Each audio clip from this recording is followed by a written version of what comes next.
حقيقة الإنسان لابد أن تكون يعني حقيقة تلهج بها بينك وبين ربك.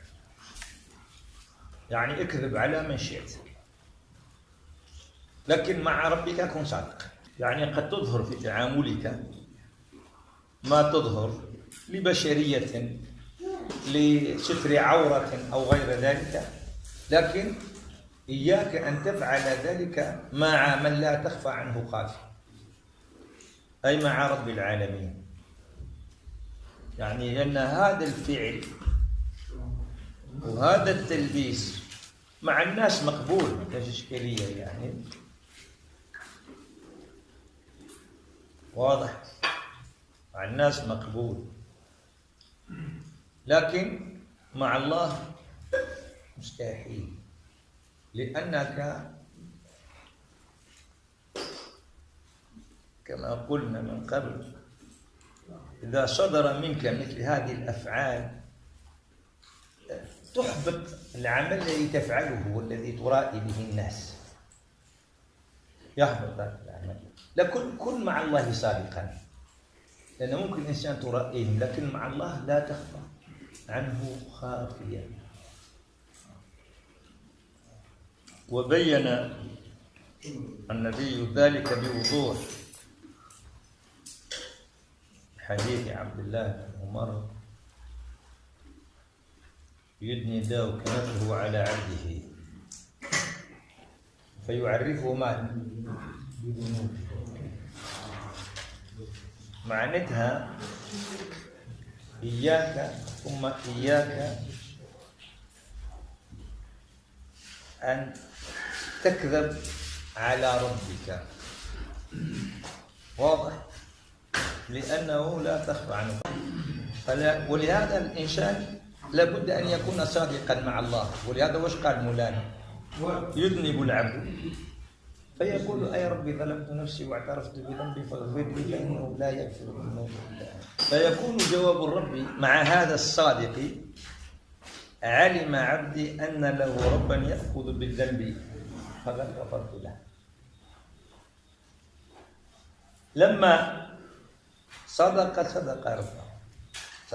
ربه. ولهذا قال النبي صلى الله عليه وسلم في غزوة خيبر: الرجل الذي كان قائم على الحيوانات، يعني على الدواب، وجيءه بنصيبه من الغنيمة، وجاء للرسول صلى الله عليه وآله وسلم وقال: ما على هذا بايعتك، إنما بايعتك على أن أضرب بسهم ها هنا يخرج من ها هنا. إذن النبي صلى الله عليه وسلم في مثل هذه القضايا وهذه الحقائق هو جاهل بها، أن شيء في الباطن.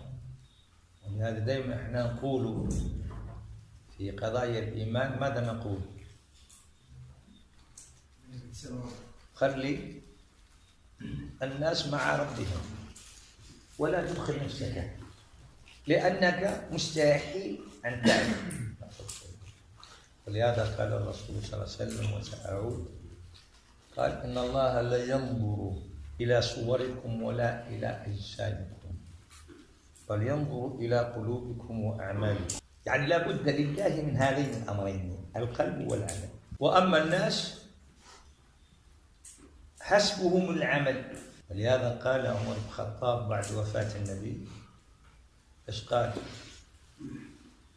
كنا نأخذكم بالوحي، كنا نعامل الناس على عهد النبي بالوحي، أما اليوم فلا وحي.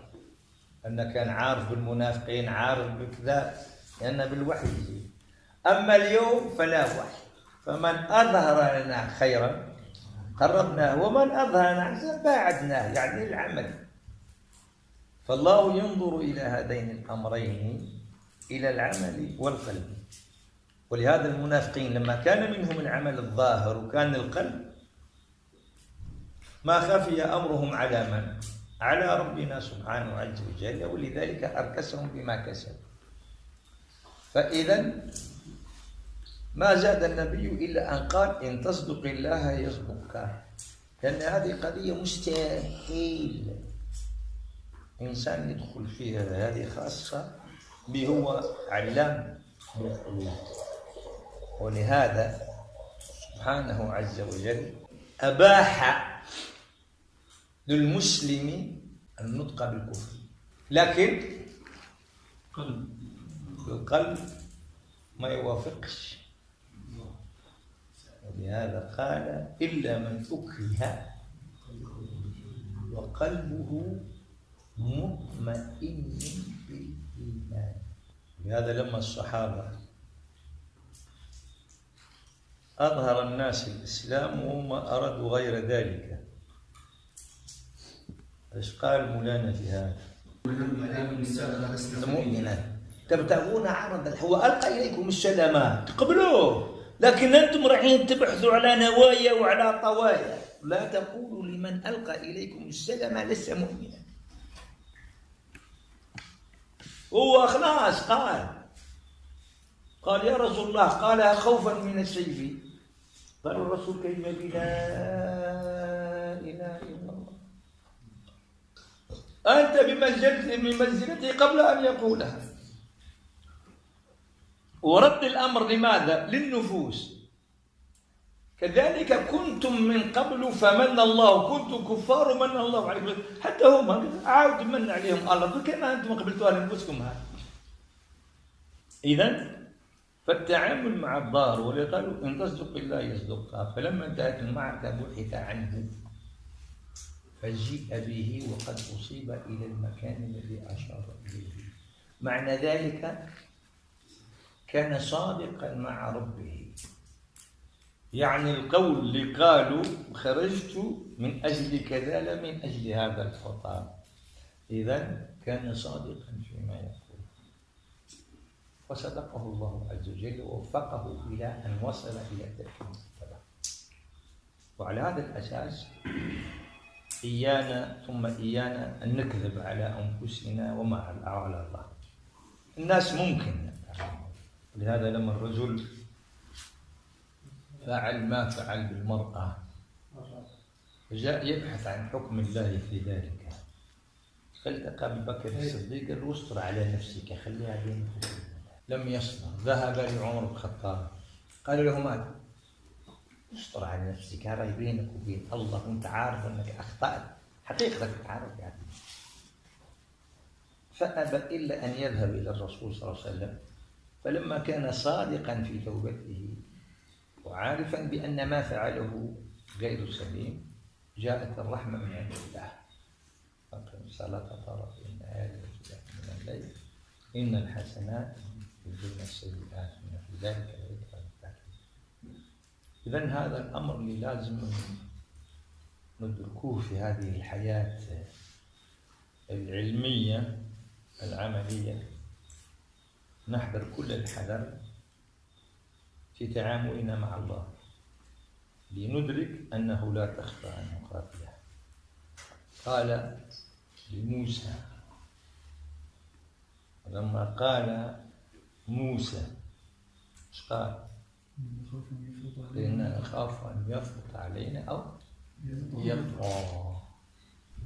قال إني معكما أسمع وأرى، يعني هذاك الشخص هذاك ما يخرج تحت ما يقوله سأسمعه وما يتحرك به سأسمعه.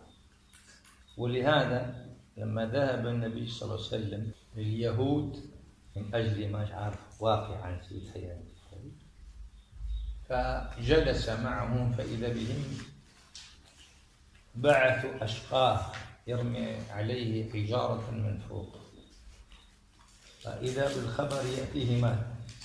هذا الخبر الذي فعلوها بدون حضور منه صلى الله عليه وسلم، لكن إني معكما أسمع وأرى. الله أكبر.